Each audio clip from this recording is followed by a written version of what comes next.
Imagine being a big and mighty nation.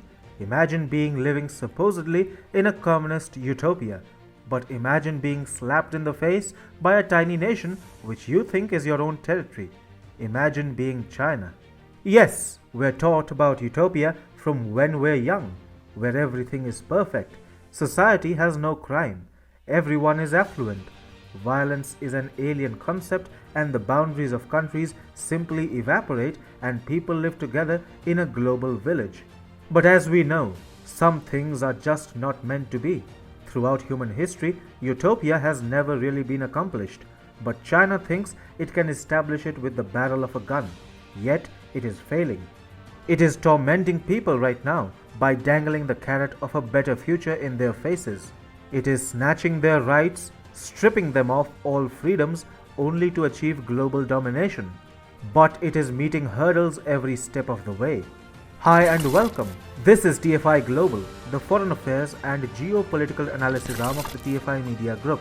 I am your host Sanbir Ranhotra, and in this video I will tell you how Taiwan's Tsai Ing-wen has opened the doors for people fleeing Hong Kong and Macau. Let's begin.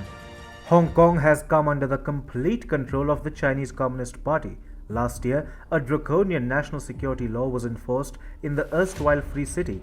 The law prohibits subversion, terrorism, secession and collusion with foreign forces.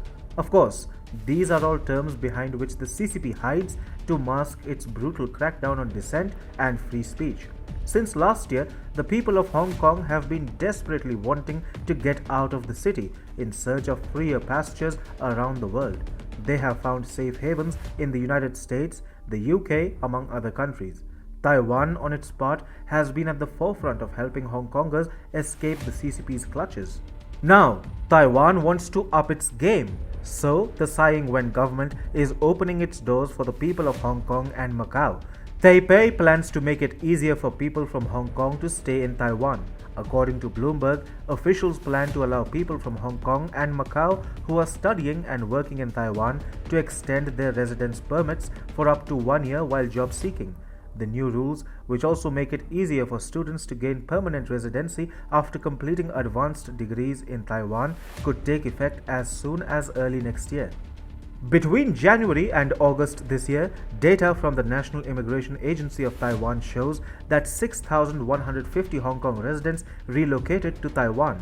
Meanwhile, close to 10,800 Hong Kongers gained residency in the democratically ruled island throughout last year, a bulk of which would have obviously come after the imposition of the national security law by the CCP in July 2020. Taiwan's push for ensuring more Hong Kongers receive a safe haven within its territory comes after the Chinese Communist Party quietly broadened the language it uses to describe national security violations. According to Bloomberg, CCP authorities in Hong Kong have begun using the phrase "contrary to the interests of national security" in recent weeks to define new red lines in the entertainment industry and the tax code. This shift could have dire consequences for the sectors dealing with technology and media, where political issues often crop up. Trade unions, filmmakers, journalists, charities, and professional associations all stand the risk of running into trouble with the CCP now. Taiwan is not only aiming to provide residency to the people of Hong Kong, but also those fleeing Macau. As reported by TFI recently, after the shameless implementation of the national security law and the subsequent brutal crackdown on Hong Kongers, Xi Jinping's paranoia has led him to Macau.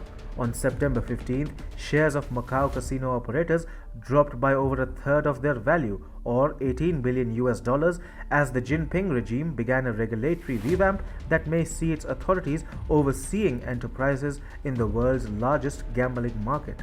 The drop in value of casinos came after Macau's Secretary for Economy and Finance, Lei Wai-nong, announced on September 14th that a 45-day consultation period on the gaming business would begin the next day, citing oversight issues. By clamping down on the casino business in Macau, on which the Special Administrative Region depends heavily in purely economic terms, Xi Jinping may very well try to target important people in the CCP, and by browbeating them, he may try to consolidate his own position. By extending help and relaxed residency norms for the people fleeing Macau, fearing an imminent CCP crackdown on the city, Taiwan has sent a stern message to China and set an example for the free world to follow. Needless to say, the Chinese Communist Party will not appreciate Taiwan's humane gestures for the people of Hong Kong and Macau. Already, China has been bruised by news of India finally embracing Taiwan and working on a multi-billion-dollar deal with it for semiconductor manufacturing. Giving a jolt to the One China policy, the Narendra Modi government is in advanced talks with Taiwan over bringing a chip plant worth an estimated 7.5 billion US dollars to India to supply everything from 5G devices to electric cars. Additionally, China could be facing an imminent defeat at the hands of Taiwan at the TPP-11, the membership of which both the countries are pursuing. However, the TPP-11, influenced by the likes of Japan and Australia, is much more inclined to allow Taiwan membership of the trade bloc, and this would be a diplomatic coup for Taipei against Beijing. Taiwan is really becoming an obstacle in the path of China from accomplishing complete domination over the people of Hong Kong and Macau. The best part really is that Taipei is in no mood to relent to the CCP.